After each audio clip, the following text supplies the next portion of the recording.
తాకట్లో ఉన్న మీ బంగారాన్ని విడిపించి ఆ రోజు ధరకే కొనబడుతుంది ఆచారి గోల్డ్.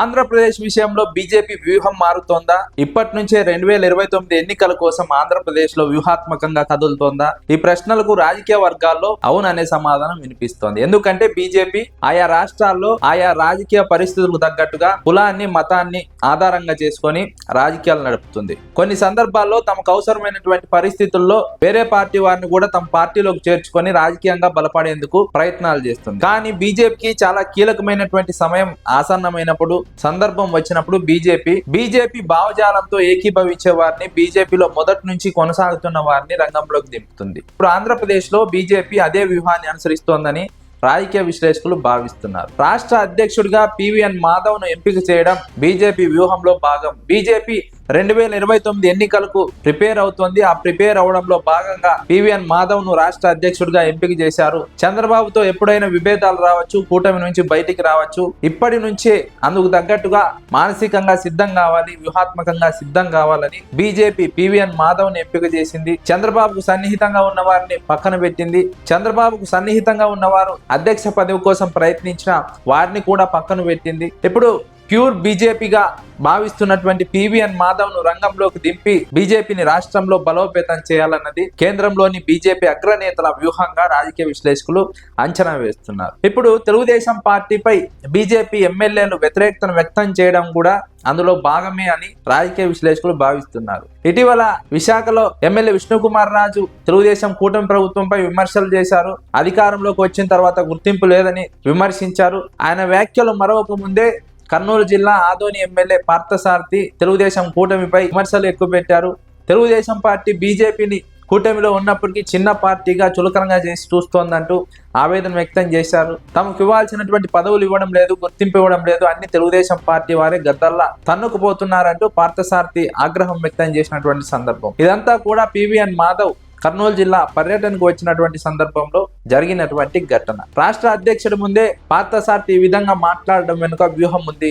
బీజేపీ అగ్రనేతల వ్యూహం మేరకే బీజేపీలో ఉన్నటువంటి కొంతమంది ఎమ్మెల్యేలు చంద్రబాబుకు వ్యతిరేకంగా మాట్లాడుతున్నారు. చంద్రబాబుకు సన్నిహితంగా ఉన్నటువంటి మిగిలిన ఎమ్మెల్యేలు ఆ మాటలు మాట్లాడకపోయినప్పటికీ ప్యూర్ బీజేపీగా ముద్రపడినటువంటి ఎమ్మెల్యేలు ఆ మాట మాట్లాడుతున్నారన్నది రాజకీయ విశ్లేషకుల్లో వినిపిస్తున్నటువంటి మాట.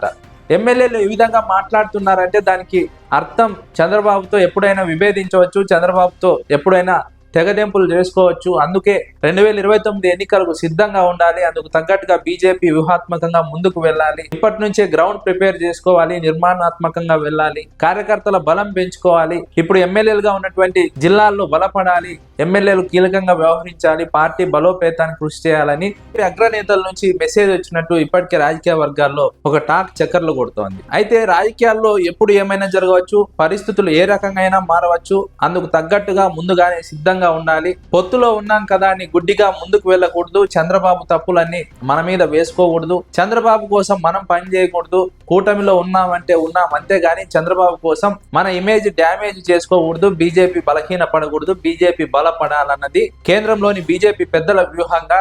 ఈ మేరకు దిశానిర్దేశం చేసినట్టు రాష్ట్రంలోని బీజేపీ నాయకులకు రాజకీయ వర్గాల్లో చర్చ జరుగుతోంది. అందుకే బీజేపీని తక్కువగా చూడొద్దు, చిన్న పార్టీగా చూడొద్దు, బీజేపీకి ఇచ్చే ప్రాధాన్యం ఇవ్వాలి, బీజేపీ కార్యకర్తలకు న్యాయం జరగాలంటూ ఎమ్మెల్యేలు తమ అసంతృప్తిని చంద్రబాబు నాయుడు పైన వ్యక్తం చేస్తున్నటువంటి సందర్భం. రాష్ట్ర అధ్యక్షుడు ముందే ఇదంతా జరిగిందంటే రాష్ట్ర అధ్యక్షుడు అనుమతితోనే, కేంద్రంలోని పెద్దల వ్యూహంలో భాగంగానే ఇదంతా జరిగింది. చంద్రబాబు నాయుడు పైన విమర్శలు చేశారన్నది ప్రధానంగా వినిపిస్తున్నటువంటి మాట.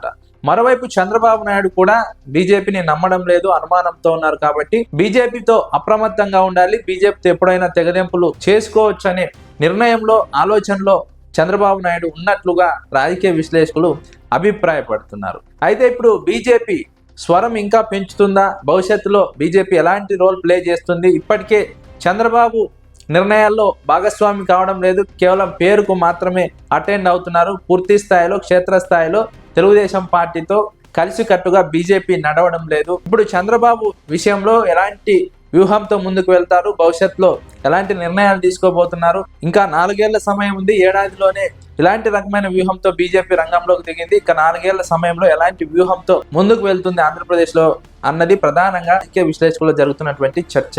మీరు బంగారం తాకట్టు పెట్టి ఆ బంగారం డబ్బులు కట్టలేక ఇబ్బంది పడుతున్నారా? ఆచారి గోల్డ్ వాళ్ళు మీ బంగారం కొని మీ లోన్ తీర్చి మిగిలిన డబ్బులు మీకు ఇచ్చేస్తారు. ఇంకెందుకు ఆలస్యం? ఆచారి గోల్డ్ ఈ నెంబర్స్కి కాల్ చేయండి.